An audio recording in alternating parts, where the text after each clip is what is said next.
Päivien päivä. Vihdoin aurinko tuli esiin. Pitkään ollut pilvistä. Komia nähdä auringonpaistet välillä. No kyllä se on komia päästä takaisin tänne rauhallisempaan ympäristöön tuon kaupungin asioiden hoitelun jälkeen. Että nyt mä oon tällä hetkellä täällä, mä tulin kävelyllä tähän. Ei oo niinku mitään topiikkiä nyt täällä rupatellaan. Mut mä oon niinku sanonut, ja mulla on niinku ottanut se, että mä oon kysynyt itseltäni, että miksi. Ja silloin täällä harjoittelemaan. Telkkarin päälle ja niin edelleen.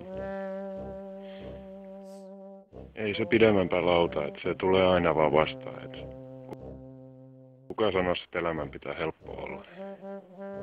Sitten kun rupeaa oikeasti tekemään niistä, voittamaan niitä itsellä asettamia haasteja, niin sit rupeaa löytymään elämällä vähän tarkoitusta. Ja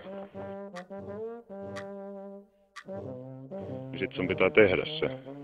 Ihan sama mitä muut sanoo. Sitten on hyvä kysyä seuraavaksi itseltä, että miksei niinku tehdä niinku kaikkea, että koittaa, että kuinka monta kirjaa pystyy lukemaan. Telkkarin päälle ja niin edelleen. Tehdä niinku kaikkea, että koittaa, että kuinka monta kirjaa pystyy lukemaan ja kuinka paljon pystyy oppimaan, kuinka pitkälle jaksaa juosta, kuinka monta kertaa jaksaa vetää leukaa. Sitten seuraavaksi kannattaa kysyä, että vaikka miksen minä tai mikset jopa sinä. Koita eri juttuja. Aloita vaikka ulkoilulla, käy kävelyllä. Vaihda leipää omenaa. Tai mitä vaan.